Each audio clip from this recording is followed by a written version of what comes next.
थाइना ममांगै मतम अमदा चाउरेल कौबा अहल अमा Laramie.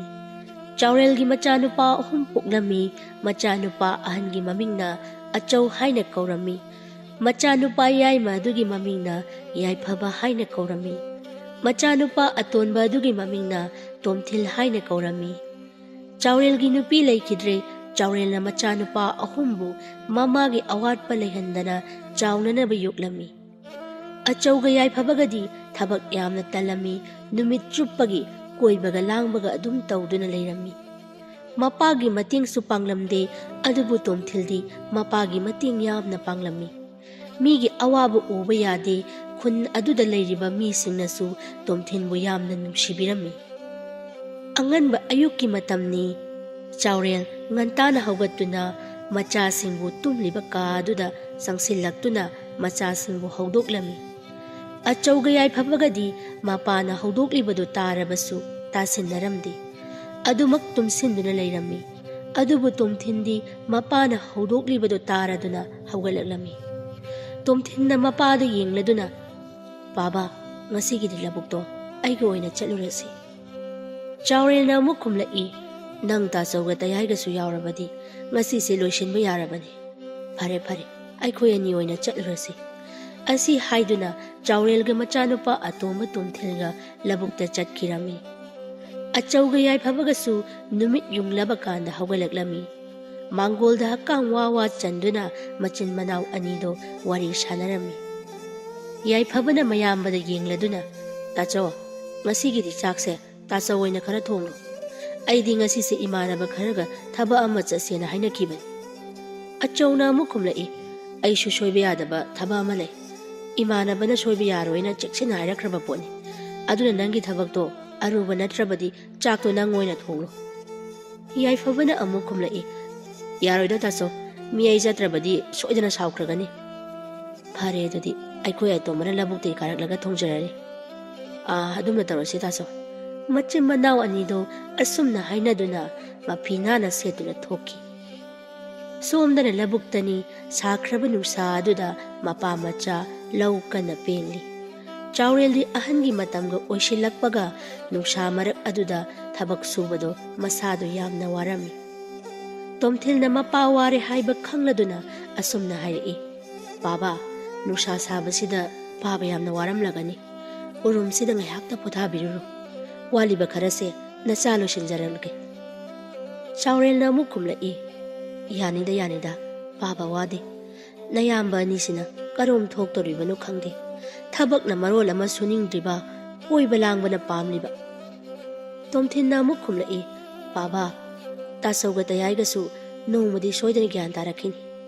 Asumna mapa macha anido wari sanaraduna lawado penglami. Asumna law pengbasu loiraduna mapa masadu yumda karaklami. Yumdagi oiramliba phibam adu ubada Chaurelna harai. Satlamlani koibaga langbaga makhoi ani leihawdubu sumang thelongase khara sit chengna tawba yaribani. Chakti loiramlaba jala. Tomthindi chak thongnal maroi haiba khanglabanina labuk chatlubagi leikhom lainang sing adu chamthoklaga chakhumda changai. Sapu adu makhum hangduna yenglubada chak thonglamdre. Tomthin panthaba tawdana leirang mai thagatuna chak thongba horami. Tanja aduda Chaurel su sanglai machanupa atombana chak thongduna leirambadu ubada. Nayamba nidu saksu thonglamdrabara. Thonglamdre baba. Onthokna su phatidako aigi ichani se. Saksi phawbadi thongba mayabani haibani. Tomthinna mapada yengladuna baba chak lamlabo ai saksi thune hekta loisilagagi. Lamdeda nangsu saktu loisilo. Baba ngai hakta khwangse tingthokligigi. Khwangsisu nabana yadre. Hoi baba. Chaurel su thokre tomthil su sakto hobi thongli. Asauga yaifabagasu koiba chatpa yaba chatluraga chak loiramlani khanglaba kanda mayumda hanjalai. Tomthinna chak thiduna leirami. Asauna noksinaduna atomba kari insang thongle. Tacho ngakraga soibunga thongi. Ngakraga soibunga thongi tabaduda ani do matin kut yoli. Tanja aduda Chaurel su sangai. Chaurel na macha ani da yengladuna ꯅꯈꯣꯏ ꯑꯅꯤꯁꯤꯕꯨ ꯉꯁꯥꯏ ꯃꯈꯩ ꯀꯔꯥꯏꯗ ꯆꯠꯂꯨꯕꯒꯦ? ꯅꯄꯥꯒ ꯅꯅꯥꯎꯒꯁꯦ ꯂꯧꯕꯨꯛꯇ ꯆꯠꯈꯤ ꯈꯪꯂꯕꯅꯤ꯫ ꯆꯥꯛꯁꯤꯗꯁꯨ ꯊꯣꯡꯂꯝꯕ ꯌꯥꯕꯅꯦꯕ꯫ ꯅꯅꯥꯎꯁꯤꯅ ꯂꯧꯕꯨꯛꯇꯒꯤ ꯋꯥꯅ ꯀꯥꯔꯛꯂꯒ ꯊꯣꯡꯂꯤꯕꯁꯦ ꯌꯦꯡꯕ ꯅꯨꯡꯉꯥꯏꯔꯤꯕ꯭ꯔꯣ? ꯌꯥꯏꯐꯕꯅ ꯍꯥꯏꯔꯛꯏ, ꯄꯥꯕꯥ, ꯑꯩꯗꯤ ꯇꯥꯆꯧꯅ ꯊꯣꯡꯂꯕꯣꯏ ꯅꯤꯡꯂꯨꯕꯅꯤ꯫ ꯑꯆꯧꯅ ꯑꯃꯨꯛ ꯈꯨꯝꯂꯛꯏ, ꯄꯥꯕꯥ, ꯑꯩꯗꯤ ꯑꯩꯈꯣꯏ ꯌꯥꯏꯃꯅ ꯊꯣꯡꯂꯕꯣꯏ ꯈꯜꯂꯨꯕꯅꯤ꯫ ꯌꯥꯔꯦ ꯌꯥꯔꯦ, ꯅꯈꯣꯏ ꯑꯅꯤꯗꯣ ꯑꯃꯨꯛ ꯊꯪꯖꯤꯟꯅꯗꯨꯅ ꯂꯩꯔꯅꯨ꯫ ꯅꯨꯄꯥꯅꯕꯨ ꯑꯗꯨꯛ ꯌꯥꯝꯅ ꯇꯟꯕ? ꯅꯣꯏ ꯃꯤ ꯑꯣꯏꯔꯣꯍꯦ 이보꯫ ꯇꯣꯝꯊꯤꯜꯅ ꯃꯄꯥꯗ ꯌꯦꯡꯂꯗꯨꯅ, ꯄꯥꯕꯥ, ꯆꯥꯛ ꯆꯥꯔꯁꯤ꯫ ꯍꯣꯏ ꯍꯣꯏ, ꯆꯥꯔꯁꯤ ꯆꯥꯔꯁꯤ꯫ ꯆꯥꯎꯔꯦꯜ ꯈꯣꯡꯒ꯭ꯔꯥꯏ ꯆꯜꯂꯗꯨꯅ ꯐꯝꯂꯒ ꯃꯈꯨꯠ ꯍꯥꯝꯗꯨꯅ ꯆꯥꯛꯇꯣ ꯆꯥꯕ ꯍꯧꯔꯛꯂꯝꯃꯤ꯫ ꯆꯥꯎꯔꯦꯜ ꯆꯥꯛꯇꯣ ꯆꯥꯅ ꯆꯥꯅ ꯍꯥꯏꯔꯛꯏ, ꯑꯣꯟꯊꯣꯛꯅꯁꯨ ꯍꯥꯎꯈ꯭ꯔꯦꯗ ꯑꯇꯣꯝꯕ, ꯅꯪꯒꯤ ꯏꯟꯖꯥꯡꯁꯤꯗꯤ꯫ ꯄꯥꯕꯥ, ꯏꯟꯁꯥꯡ ꯂꯩꯔꯤꯑꯦ, ꯈꯔ ꯍꯥꯞꯄꯛꯎꯔꯥ? ꯌꯥꯔꯦ ꯌꯥꯔꯦ, ꯍꯥꯞꯂꯛꯂꯅꯨ, ꯅꯈꯣꯏꯁꯨ ꯆꯥꯅꯕ ꯇꯧꯔꯣ꯫ ꯃꯆꯤꯟ ꯃꯅꯥꯎ ꯑꯍꯨꯝ ꯑꯗꯨꯁꯨ ꯆꯥꯛ ꯆꯥꯅꯕ ꯍꯧꯔꯛꯂꯝꯃꯤ꯫ ꯑꯆꯧꯒ ꯌꯥꯏꯐꯕꯒꯗꯤ ꯃꯃꯥꯏꯗꯣ ꯄꯥꯛꯊꯈꯤꯕꯗꯒꯤ ꯍꯥꯏꯒꯠꯂꯛꯈꯤꯗ꯭ꯔꯦ꯫ ꯆꯥꯛꯇꯣ ꯀꯤꯠ ꯀꯤꯠ ꯅꯝꯗꯨꯅ ꯆꯥꯔꯝꯃꯤ꯫ ꯑꯆꯧꯒ ꯌꯥꯏꯐꯕꯒꯁꯤ ꯆꯥꯕꯗꯁꯨ ꯀꯌꯥ ꯐꯠꯂꯝꯗꯦ꯫ ꯇꯣꯝꯊꯤꯜꯒꯤ ꯁꯔꯨꯛꯁꯨ ꯑꯆꯧꯒ ꯌꯥꯏꯐꯕꯒꯅ ꯂꯣꯏꯅ ꯆꯥꯊꯣꯛꯂꯝꯃꯤ꯫ ꯇꯣꯝꯊꯤꯜꯗꯤ ꯆꯥꯛ ꯃꯕꯨꯛ ꯊꯟꯗꯅ ꯇꯣꯛꯂꯝꯃꯤ꯫ ꯃꯇꯧ ꯑꯗꯨ ꯎꯕꯗ ꯆꯥꯎꯔꯦꯜꯅ ꯍꯥꯏꯔꯛꯂꯝꯃꯤ, ꯑꯆꯧꯕ, ꯏꯌꯥꯏꯃ, ꯀꯔꯤꯅꯣꯅꯦ ꯅꯕꯥꯅꯤꯒꯤ ꯆꯥꯛ ꯈꯨꯆꯥꯗꯨꯕꯣ? ꯅꯅꯥꯎꯒꯤꯁꯨ ꯈꯔ ꯈꯥꯛꯎꯅꯦ ꯅꯈꯣꯏꯕꯣ, ꯅꯅꯥꯎꯗꯤ ꯆꯥꯛ ꯆꯥꯕꯁꯨ ꯇꯞꯆꯕꯅꯦ꯫ ꯇꯣꯝꯊꯤꯜꯅ ꯃꯄꯥꯗ ꯌꯦꯡꯂꯗꯨꯅ ꯍꯥꯏꯔꯛꯂꯝꯃꯤ, ꯄꯥꯕꯥ, ꯑꯩ ꯄꯨꯛ ꯊꯜꯂꯦ꯫ ꯆꯥꯎꯔꯦꯜꯁꯨ ꯈꯪꯉꯤ ꯇꯣꯝꯊꯤꯜ ꯃꯕꯨꯛ ꯊꯜꯂꯝꯂꯔꯣꯏ ꯍꯥꯏꯕ꯫ ꯆꯥꯎꯔꯦꯜ ꯃꯆꯥꯅꯨꯄꯥ ꯑꯇꯣꯝꯕꯒꯤ ꯈꯟꯕꯗ ꯌꯥꯝꯅ ꯅꯨꯡꯉꯥꯏꯔꯝꯗꯦ꯫ ꯑꯁꯨꯝꯅ ꯃꯇꯝ ꯈꯔ ꯍꯧꯈꯤꯔꯝꯃꯤ꯫ ꯆꯥꯎꯔꯦꯜꯁꯨ ꯅꯣꯡꯃ ꯅꯣꯡꯃꯒꯤ ꯃꯁꯥꯗꯣ ꯑꯁꯨꯝ ꯁꯣꯟꯖꯤꯜꯂꯛꯏ꯫ ꯐꯃꯨꯡꯗꯒꯤ ꯍꯧꯒꯠ ꯀꯥꯡꯈꯠꯄ ꯉꯝꯗ꯭ꯔꯗꯨꯅ ꯂꯩꯔꯝꯃꯤ꯫ ꯇꯣꯝꯊꯤꯜ ꯃꯄꯥꯒꯤ ꯁꯦꯕꯥ ꯐꯖꯅ ꯇꯧꯔꯝꯃꯤ꯫ ꯑꯆꯧꯒ ꯌꯥꯏꯐꯕꯒꯗꯤ ꯍꯥꯟꯅꯒꯨꯝ ꯀꯣꯏꯕ ꯂꯥꯡꯕ ꯑꯗꯨꯃꯛ ꯆꯠꯂꯝꯃꯤ꯫ ꯆꯥꯎꯔꯦꯜꯅ ꯃꯆꯥꯅꯨꯄꯥ ꯑꯍꯨꯝꯕꯨ ꯃꯅꯥꯛꯇ ꯀꯧꯁꯤꯜꯂꯝꯃꯤ꯫ ꯑꯆꯧꯅ ꯐꯃꯨꯡꯗ ꯍꯤꯞꯂꯤꯕ ꯃꯄꯥꯕꯨ ꯌꯦꯡꯂꯗꯨꯅ, ꯄꯥꯕꯥ, ꯑꯩꯈꯣꯏ ꯀꯧꯕꯕꯨ ꯀꯔꯤ ꯂꯩꯔꯕꯒꯦ? ꯆꯥꯎꯔꯦꯜꯅ ꯈꯣꯟꯖꯦꯜ ꯁꯤꯔꯤ ꯁꯤꯔꯤ ꯈꯨꯝꯂꯛꯏ, ꯄꯥꯕꯒꯤ ꯍꯛꯆꯥꯡꯁꯤꯅ ꯅꯣꯡꯃ ꯅꯣꯡꯃꯒꯤ ꯑꯁꯨꯝ ꯁꯣꯟꯖꯤꯜꯂꯛꯄꯁꯤꯗ ꯅꯈꯣꯏ ꯑꯍꯨꯝꯗ ꯋꯥ ꯈꯔ ꯁꯤꯟꯅꯔꯝꯒꯦ ꯍꯥꯏꯗꯨꯅ ꯄꯥꯕꯅ ꯅꯈꯣꯏ ꯑꯍꯨꯝꯕꯨ ꯀꯧꯔꯤꯕꯅꯤ꯫ ꯌꯥꯏꯐꯕꯅ ꯈꯨꯝꯂꯛꯏ, ꯀꯔꯤ ꯋꯥꯅꯣ ꯄꯥꯕꯥ? ꯆꯥꯎꯔꯦꯜ ꯁꯣꯔ ꯁꯥꯡꯅ ꯍꯣꯜꯂꯗꯨꯅ, ꯄꯥꯕꯁꯦ ꯀꯨꯏꯅ ꯍꯤꯡꯒꯗꯕꯁꯨ ꯃꯥꯟꯗ꯭ꯔꯦ꯫ ꯑꯗꯨꯅ ꯄꯥꯕ ꯂꯩꯈꯤꯗ꯭ꯔꯕ ꯀꯥꯟꯗ ꯀꯅꯥ ꯈꯪꯗ꯭ꯔꯕ ꯑꯊꯦꯡꯕ ꯑꯍꯤꯡꯗ ꯅꯈꯣꯏ ꯑꯍꯨꯝ ꯑꯃꯃꯝ ꯑꯩꯒꯤ ꯆꯥꯛ ꯄꯨꯗꯨꯅ ꯑꯩꯒꯤ ꯃꯣꯡꯐꯝꯗ ꯂꯥꯛꯎ, ꯃꯁꯤ ꯍꯥꯏꯒꯦ ꯍꯥꯏꯗꯨꯅ ꯄꯥꯕꯅ ꯅꯈꯣꯏ ꯑꯍꯨꯝꯕꯨ ꯀꯧꯕꯅꯤ꯫ ꯇꯣꯝꯊꯤꯜꯅ ꯃꯄꯥꯒꯤ ꯋꯥꯗꯨ ꯇꯥꯕꯗ ꯃꯊ꯭ꯋꯥꯏ ꯌꯥꯝꯅ ꯅꯨꯡꯉꯥꯏꯇꯅ, ꯄꯥꯕꯥ, ꯑꯗꯨꯝꯅ ꯍꯥꯏꯒꯅꯨ, ꯄꯥꯕ ꯀꯩꯁꯨ ꯇꯧꯔꯣꯏꯌꯦ꯫ ꯍꯌꯦꯡꯗꯤ ꯅꯆꯥ ꯃꯥꯏꯕ ꯀꯧꯒꯦ, ꯑꯗꯨꯒ ꯌꯦꯡꯍꯟꯁꯦ꯫ ꯆꯥꯎꯔꯦꯜ ꯇꯣꯝꯊꯤꯜꯕꯨ ꯌꯦꯡꯂꯗꯨꯅ, ꯑꯇꯣꯝꯕ, ꯍꯧꯖꯤꯛꯇꯤ ꯃꯥꯏꯕ ꯀꯧꯔꯨꯔꯅꯨ, ꯀꯔꯤꯃꯠꯇ ꯀꯥꯟꯅꯔꯔꯣꯏ꯫ ꯅꯃꯥꯅ ꯑꯩꯕꯨ ꯂꯥꯛꯂꯣ ꯍꯥꯏꯗꯨꯅ ꯀꯧꯔꯦ, ꯄꯥꯕ, ꯅꯃꯥꯒꯤ ꯅꯥꯛꯇ ꯆꯠꯂꯒꯦ꯫ ꯇꯣꯝꯊꯤꯜ ꯀꯞꯂꯗꯨꯅ, ꯄꯥꯕꯥ, ꯀꯩꯅꯣ ꯄꯥꯕꯅ ꯍꯥꯏꯔꯤꯕꯗꯨꯕꯣ?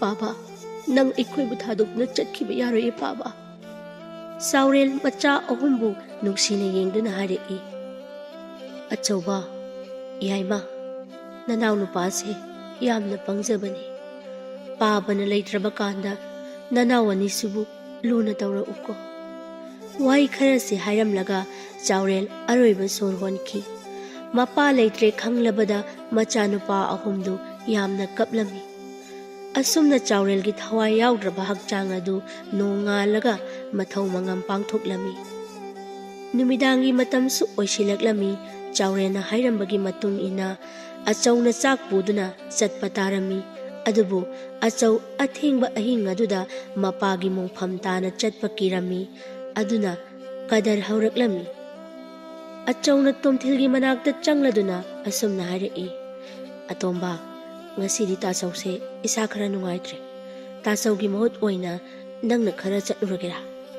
ꯇꯣꯝꯊꯤꯜꯅ ꯑꯃꯨꯛ ꯈꯨꯝꯂꯛꯏ, ꯍꯣꯏ ꯇꯥꯆꯧ, ꯑꯩ ꯆꯠꯂꯨꯒꯦ꯫ ꯑꯆꯧꯗꯨ ꯇꯣꯝꯊꯤꯜꯅ ꯌꯥꯔꯛꯄ ꯑꯗꯨꯗ ꯍꯔꯥꯎꯔꯝꯃꯤ꯫ ꯁꯦ, ꯆꯥꯛꯁꯦ ꯄꯨꯔꯣ, ꯇꯥꯆꯧꯅ ꯍꯜꯂꯛꯄ ꯉꯥꯏꯔꯝꯂꯒꯦꯀꯣ, ꯆꯠꯂꯨꯔꯣꯀꯣ ꯇꯣꯝꯊꯤꯜ꯫ ꯇꯣꯝꯊꯤꯜ ꯆꯥꯛꯇꯣ ꯄꯨꯗꯨꯅ ꯃꯄꯥꯒꯤ ꯃꯣꯡꯐꯝꯅ ꯂꯩꯔꯤꯕ ꯃꯐꯝ ꯑꯗꯨꯗ ꯂꯥꯛꯂꯝꯃꯤ꯫ ꯃꯥꯅ ꯄꯨꯔꯛꯂꯤꯕ ꯆꯥꯛꯇꯣ ꯃꯣꯡꯐꯝ ꯑꯗꯨꯗ ꯊꯝꯗꯨꯅ ꯃꯄꯥꯕꯨ ꯀꯧꯔꯝꯃꯤ꯫ पाबा पाबा नचाना पाबगी चाक पुजरकले मोंफमदगी खोंजेल अमना हायरई अचौबरा तोमथिलना अमुक खुमी नतिये पाबा पाबगी नचा अतोंबने चावरेल अदु मोंफमदगी हौगलक्तुना मचानुपा अतोंबना पुरकलिबा चाक अदु चारमी तोमथिलना मपाबु उबदा मपी ताना कपलमी असुमना मथंगददी यायमगी अमुक तारमी यायमसु कदर तौदुना तोमथिलबु चलहलमी असुमना नुमितुसु तोमथिलना चाकतो पुदुना लागलमी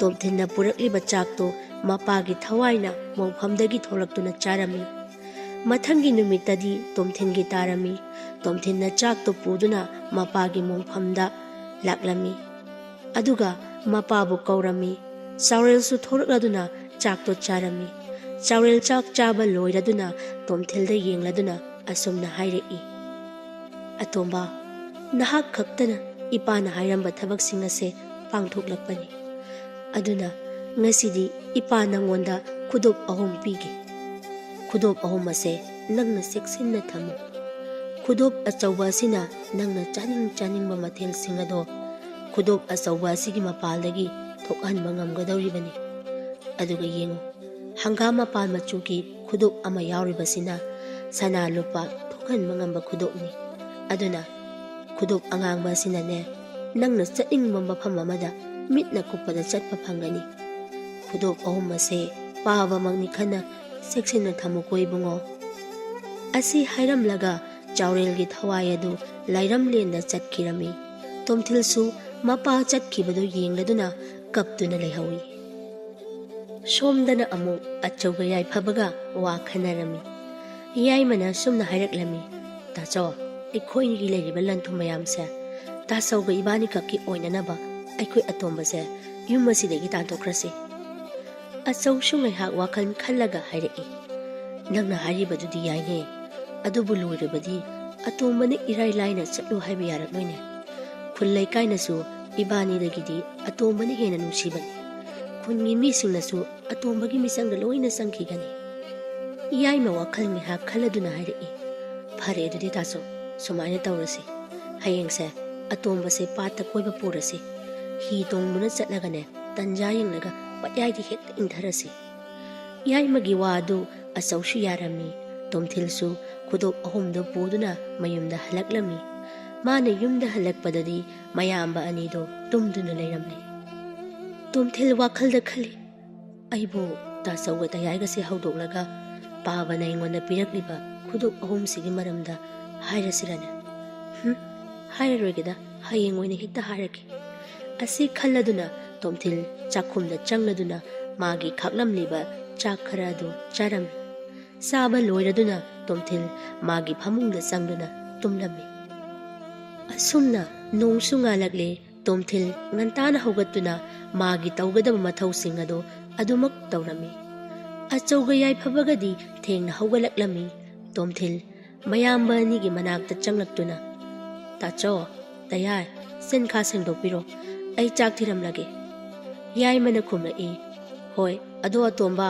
ngасidi पाता कोइरुसी नंगदी पाता चत्तबसु यामना कोइरमलगनी तोमथिलना हराउना खुमलई तयाय चटलुसे कुइरे चत्तबा फारे दुदी नंगसु साक्तो थिदोकलमो ताचौगा इबानी सु संगलक्लगे होय तयाय तोमथिलदी मयाम्बा अनीना करी खली हाइबा खंगजरमदे मयाम्बा अनीना पाता चटलुसी हाइबा अदुदा यामना हराउजरमी तोमथिल चाखुमदा चंगलक्तुना चाक अदु थिरमी ngaihakki matung achaubaga yaimagasu changlaktuna chak ado chaminarami ngasidi achauga yaimagado magi saruktagi nga matong singdo tomthilna chariba pukham maduda loina hapirami tomthil su ngasidi mayamba anigi matawasida yamna ngaklami haraubasu bhaurami mayamba nina mabu nungsibiri khanna asumna machin manaw ahum adu chak tokladuna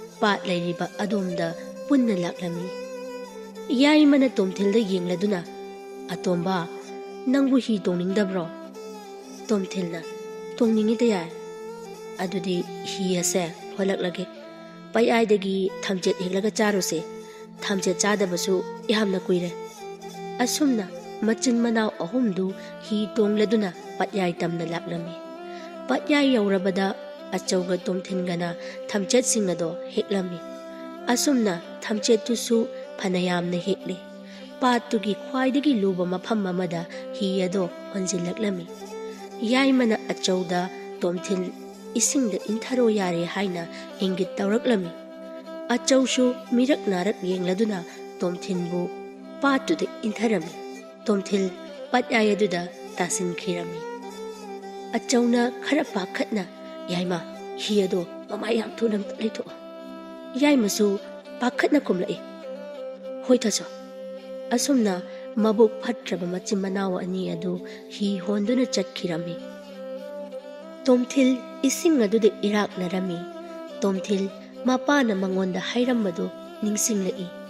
Khudub angang madu lauthokduna makutta setna paisinduna asumna hairami.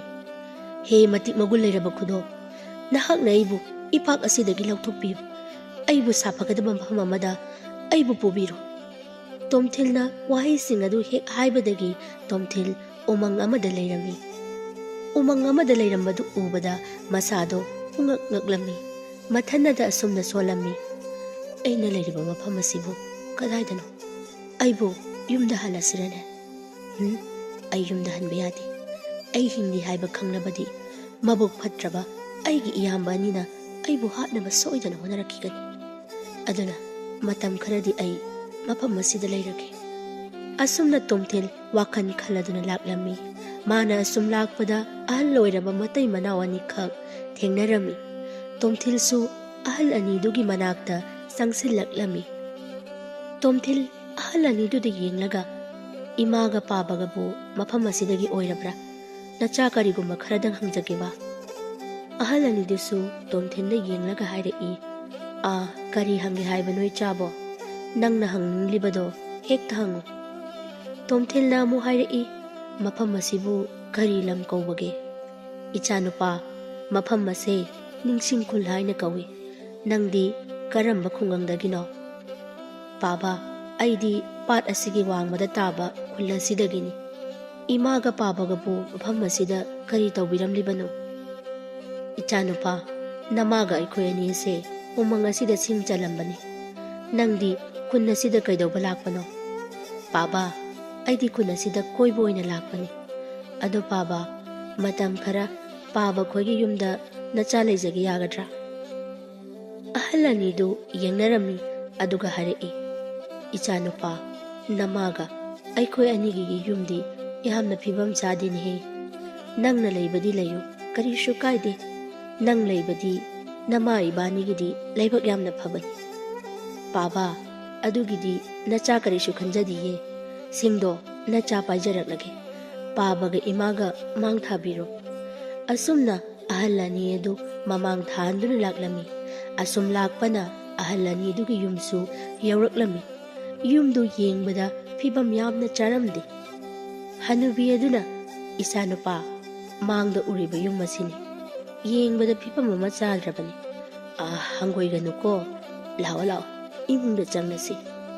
Ima nacha karisu hangoijadiye. Asumna makoi ahumadu imungda changlai.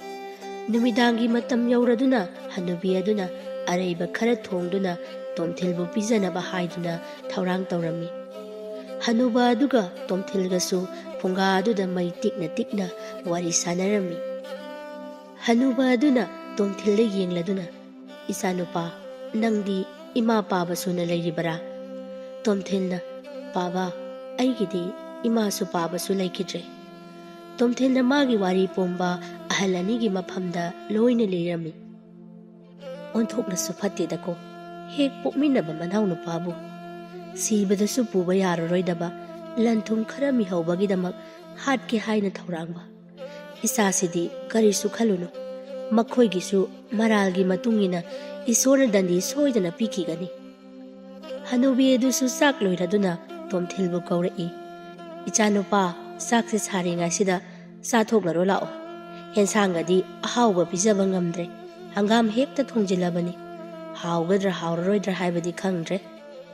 Tomthin chaluk amakhak thibadu ubada asumna hairai. Pabaga imagagadi chakiroidro?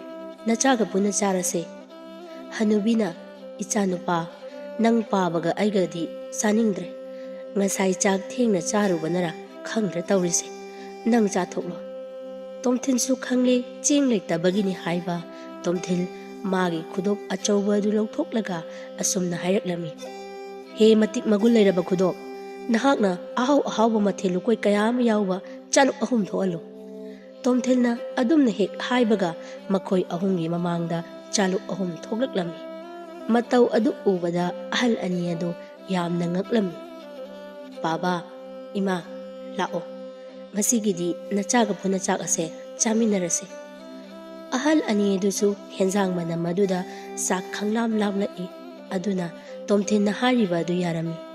Makhoi ahum punna sak to chaminarami. Asum na chak ising chaba loiraduna phunga aduda ikoi koina phamduna wari sanarami. Pabaga imaga gi icha laitabra. Hanubina nungaitana ichanupa nang pabaga aigagini haibada hanna yengbada kanhasu leitri isanupa amakakti leirami adubu nang pabaga aigana lairabi oirubana isabu phajana layengbiba ngamkidre asi hairaga hanubi ado sut kablai tomthil hanubi adugi mataudu ubada yamna nungairamde ima kaigi kaplibano haujikti ima pabagi damakta nachai leiribasidi imaga pabagabu nachana nungaina thamdoini hanubi adu tomthilbu nungsina yengduna hairei icha ke wai singa se tabada onthokna nungshikre hingbagi mahau yawrudraba nang pabaga aigaga se ngasidi icha gi wahai singa sina hingba phawhalle hanubana isanupa hayengamu wari sanarase ahing sisu thengjile tumnaba tawrase hoi paba asumna hanubi aduna tomthilna tumnanabani haiduna phajana pham thabirami aduga ahal ani dusu tumba changki ahingdo tomthil tumthaba yaramdre wakhal mayam ama khalami matau karamna ahal ani sigi mateng pangla sigi haina khalami tomthil wakhal ama khalami mapana piramba khudop sana machugi khudop adu puthoraktuna khudop adu lauthoklaga khudop aduda munna yengduna he matik magul lairaba khudop aingonda sanagi senek ayam ama piyu tomthilna wahai adu hek haibaga sanagi senek mayam ama khudop adudagi thoraklami tomthil sanagi senek sing adu ubada yamna haraurami asumna numit adu hauki nung sungalami ahalani dun hawgalakpada yumgi thabak pomba tomthilna loina mak loisinba loiraduna leirami tomthilna ahalani dubu ubada yengladuna asumna hairei pabaga imagasu hawgatpirakledana hanubina isadi onthokna maramokhreda tomthin nokladuna hairei adubudi pabaga imagagi machanidana adu paba ima yumase sidoklase ahalani do ingakna tomthinna yengladuna yum sidoktoidi kaigino ichanupa paba ima yumase sidoklaga pabaga imagagi lainanaba fajaraba yum achauba ma sadoine ichanupa kadaidagi sena yum fajaba sagadawriba paba sengi damaktadi wabiruranu yum sabada changadaba sen khudimak nachana loina puthokani tomthinna hariba mayam adu tabada ahal anido ngakpana loirami asumna tomthinna sanagi senek mayam adu konsangda puduna kaithoklami aduga mayum fajaba ama sarami tomthilsu punchi chupa ahalani dugi manakta leirage haina khalami tomthilna ahalani dugi penanaba sebasu tawrami haujikti ahalani desu yamna nungaina leirami nongmadi sagol thongba ningthaugi lanmi kharana asumna lauduna lambida chatlami taw taw taw lebak asigi rajkumari ningthibibu phangnanaba thiduna konungda purakpa ngamba misak aduda ining thona mana mathum pigani hairiye taw taw taw asumna lebak sinba thungna sagol phaujen chatlami mi makhaido ningthona mana mathum pigani haibaduda mahai rajkumari bu thiba chatnarami adubu rajkumari di thiba phanglamde rajkumari ningthibi mangkhibagi pawadu tomthil sutarami ꯇꯣꯝꯊꯤꯜ ꯔꯥꯖꯀꯨꯃꯥꯔꯤꯕꯨ ꯊꯤꯕ ꯆꯠꯀꯦ ꯍꯥꯏꯗꯨꯅ ꯆꯞ ꯌꯨꯡꯅ ꯈꯟꯈ꯭ꯔꯦ꯫ ꯇꯣꯝꯊꯤꯜ ꯋꯥꯐꯝ ꯑꯁꯤ ꯑꯍꯜ ꯑꯅꯤꯗ ꯍꯧꯗꯣꯛꯂꯝꯃꯤ꯫ ꯑꯍꯜ ꯑꯅꯤꯗꯨꯁꯨ ꯑꯍꯥꯟꯕꯗꯗꯤ ꯌꯥꯔꯝꯗꯦ, ꯑꯗꯨꯕꯨ ꯇꯣꯝꯊꯤꯜꯒꯤ ꯃꯇꯤꯛ ꯃꯊꯧꯅꯥ ꯂꯩꯔꯕ ꯑꯗꯨꯒꯤ ꯈꯜꯂꯨꯔꯒ ꯆꯠꯄ ꯑꯗꯨ ꯌꯥꯔꯝꯃꯤ꯫ ꯇꯣꯝꯊꯤꯜ ꯑꯍꯜ ꯑꯅꯤꯗꯨꯅ ꯌꯥꯔꯕ ꯑꯗꯨꯗ ꯆꯠꯅꯅꯕ ꯊꯧꯔꯥꯡ ꯇꯧꯔꯝꯃꯤ꯫ ꯑꯍꯜ ꯑꯅꯤꯗꯨ ꯇꯣꯝꯊꯤꯜꯒꯤ ꯃꯅꯥꯛꯇ ꯆꯪꯂꯛꯏ꯫ "ꯏꯆꯥꯅꯨꯄꯥ, ꯅꯪꯅ ꯔꯥꯖꯀꯨꯃꯥꯔꯤꯕꯨ ꯊꯤꯕ ꯆꯠꯅꯅꯕ ꯁꯦꯝ ꯁꯥꯕ ꯂꯣꯏꯁꯤꯟꯕ ꯂꯣꯏꯔꯕ꯭ꯔꯣ?" "ꯂꯣꯏꯔꯦ ꯄꯥꯕ." ꯇꯣꯝꯊꯤꯜ ꯑꯍꯜ ꯑꯅꯤꯗꯨꯕꯨ ꯈꯣꯏꯔꯝꯂꯝꯃꯤ꯫ "ꯄꯥꯕ, ꯏꯃꯥ, ꯅꯆꯥ ꯔꯥꯖꯀꯨꯃꯥꯔꯤꯕꯨ ꯊꯤꯕ ꯐꯪꯕ ꯉꯝꯕ ꯑꯣꯏꯖꯒꯦ." ꯑꯍꯜ ꯑꯅꯤꯗꯨꯁꯨ ꯇꯣꯝꯊꯤꯜꯒꯤ ꯃꯀꯣꯛꯇ ꯅꯥꯟꯊꯔꯗꯨꯅ "ꯏꯆꯥꯕꯨ ꯏꯁꯣꯔꯅ ꯊꯧꯖꯥꯟꯕꯤꯕ ꯑꯣꯏꯔꯁꯅꯨ." ꯍꯅꯨꯕ ꯑꯗꯨꯅ ꯇꯣꯝꯊꯤꯜꯗ ꯃꯤꯡꯁꯦꯜ ꯑꯃ ꯄꯤꯔꯝꯃꯤ꯫ "ꯏꯆꯥꯅꯨꯄꯥ, ꯁꯦ, ꯃꯤꯡꯁꯦꯜ ꯑꯁꯤ ꯂꯧꯁꯜꯂꯨ꯫ ꯃꯤꯡꯁꯦꯜ ꯑꯁꯦ ꯑꯆꯝꯕ ꯃꯤꯡꯁꯦꯜ ꯅꯠꯇꯦ꯫ ꯏꯆꯥꯅ ꯔꯥꯖꯀꯨꯃꯥꯔꯤꯕꯨ ꯊꯤꯕ ꯆꯠꯄꯗ ꯃꯤꯡꯁꯦꯜ ꯑꯁꯦ ꯀꯥꯟꯅꯔꯛꯄꯁꯨ ꯌꯥꯏ." ꯇꯣꯝꯊꯤꯜꯁꯨ ꯃꯤꯡꯁꯦꯜ ꯑꯗꯨ ꯂꯧꯁꯤꯜꯂꯝꯃꯤ, ꯑꯗꯨꯒ ꯈꯥꯎ ꯑꯗꯨꯗ ꯍꯥꯞꯆꯤꯜꯂꯝꯃꯤ, ꯑꯗꯨꯒ ꯇꯣꯝꯊꯤꯜ ꯔꯥꯖꯀꯨꯃꯥꯔꯤꯕꯨ ꯊꯤꯕ ꯆꯠꯈ꯭ꯔꯦ꯫ ꯍꯅꯨꯕꯤ ꯑꯗꯨꯗꯤ ꯇꯣꯝꯊꯤꯜꯅ ꯆꯠꯈꯤꯕ ꯑꯗꯨ ꯌꯦꯡꯂꯒ ꯀꯞꯆꯍꯧꯏ꯫ ꯍꯅꯨꯕ ꯑꯗꯨꯅ ꯍꯅꯨꯕꯤ ꯑꯗꯨꯕꯨ ꯊꯦꯝꯖꯤꯟꯕꯤꯔꯝꯃꯤ꯫ "ꯍꯅꯨꯕꯤ, ꯀꯔꯤꯒꯤ ꯀꯞꯂꯤꯕꯅꯣ? ꯏꯆꯥꯁꯦ ꯑꯃꯨꯛ ꯁꯣꯏꯗꯅ ꯑꯩꯈꯣꯏꯒꯤ ꯅꯥꯛꯇ ꯍꯜꯂꯛꯈꯤꯒꯅꯤꯌꯦ, ꯑꯩ ꯈꯪꯏ." ꯑꯁꯨꯝꯅ ꯍꯅꯨꯕ ꯑꯗꯨꯅ ꯍꯅꯨꯕꯤ ꯑꯗꯨꯕꯨ ꯊꯦꯝꯖꯤꯟꯕꯤꯔꯝꯃꯤ꯫ ꯇꯣꯝꯊꯤꯜ ꯃꯥꯒꯤ ꯈꯨꯗꯣꯞ ꯑꯉꯥꯡꯕ ꯑꯗꯨ ꯐꯨꯔꯤꯠ ꯈꯥꯎꯗꯒꯤ ꯂꯧꯊꯣꯛꯇꯨꯅ ꯑꯁꯨꯝꯅ ꯍꯥꯏꯔꯝꯃꯤ꯫ "ꯍꯦ ꯃꯇꯤꯛ ꯃꯒꯨꯟ ꯂꯩꯔꯕ ꯈꯨꯗꯣꯞ, ꯑꯩꯕꯨ ꯔꯥꯖꯀꯨꯃꯥꯔꯤ ꯅꯤꯡꯊꯤꯕꯤꯅ ꯂꯩꯔꯤꯕ ꯃꯐꯝ ꯑꯗꯨꯗ ꯄꯨꯗꯨꯅ ꯆꯠꯂꯨ." ꯇꯣꯝꯊꯤꯜꯅ ꯋꯥꯍꯩꯁꯤꯡ ꯑꯗꯨ ꯍꯦꯛ ꯍꯥꯏꯕꯒ ꯇꯣꯝꯊꯤꯜ ꯔꯥꯖꯀꯨꯃꯥꯔꯤꯒꯤ ꯃꯅꯥꯛꯇ ꯂꯩꯔꯝꯃꯤ꯫ ꯔꯥꯖꯀꯨꯃꯥꯔꯤ ꯇꯣꯝꯊꯤꯜꯅ ꯑꯗꯨꯝꯅ ꯐꯠ ꯐꯥꯎꯖꯤꯜꯂꯛꯄ ꯑꯗꯨꯗ ꯌꯥꯝꯅ ꯉꯛꯂꯝꯃꯤ꯫ ꯔꯥꯖꯀꯨꯃꯥꯔꯤꯅ "ꯅꯍꯥꯛ ꯀꯅꯥꯅꯣ? ꯃꯐꯝ ꯑꯁꯤꯗ ꯀꯔꯤ ꯇꯧꯕ ꯂꯥꯛꯂꯤꯕꯅꯣ? ꯃꯐꯝ ꯑꯁꯦ ꯇꯝꯊꯤꯔꯕ ꯍꯤꯡꯆꯥꯕꯒꯤ ꯂꯩꯐꯝꯅꯤ ꯍꯥꯏꯕꯁꯦ ꯅꯍꯥꯛ ꯈꯪꯗ꯭ꯔꯕꯔꯥ?" "ꯔꯥꯖꯀꯨꯃꯥꯔꯤ, ꯑꯩ ꯔꯥꯖꯀꯨꯃꯥꯔꯤꯕꯨ ꯊꯤꯕ ꯃꯐꯝ ꯑꯁꯤꯗ ꯂꯥꯛꯂꯤꯕꯅꯤ꯫ ꯔꯥꯖꯀꯨꯃꯥꯔꯤꯗꯤ ꯃꯐꯝ ꯑꯁꯤꯗ ꯃꯇꯧ ꯀꯔꯝꯅ?" "ꯍꯤꯡꯆꯥꯕ ꯑꯗꯨꯅ ꯑꯩꯕꯨ ꯐꯥꯗꯨꯅ ꯃꯐꯝ ꯑꯁꯤꯗ ꯄꯨꯔꯛꯈꯤꯕꯅꯤ꯫ ꯅꯪꯁꯨ ꯃꯐꯝ ꯑꯁꯤꯗ ꯀꯨꯏꯅ ꯂꯩꯊꯔꯕꯗꯤ ꯍꯤꯡꯆꯥꯕ ꯑꯗꯨꯒꯤ ꯃꯆꯤꯟꯖꯥꯛ ꯁꯣꯏꯗꯅ ꯑꯣꯏꯈ꯭ꯔꯒꯅꯤ꯫ ꯑꯗꯨꯅ ꯅꯍꯥꯛ ꯃꯐꯝ ꯑꯁꯤꯗꯒꯤ ꯌꯥꯝꯅ ꯊꯨꯅ ꯆꯠꯈ꯭ꯔꯣ꯫ ꯔꯥꯖꯀꯨꯃꯥꯔꯤꯕꯨ ꯄꯨꯗꯅꯗꯤ ꯑꯩ ꯃꯐꯝ ꯑꯁꯤꯗꯒꯤ ꯍꯜꯂꯣ꯫ ꯑꯩꯅ ꯍꯟꯕ ꯇꯥꯔꯕꯁꯨ ꯔꯥꯖꯀꯨꯃꯥꯔꯤꯒ ꯂꯣꯏꯅꯗꯨꯅ ꯍꯟꯒꯅꯤ."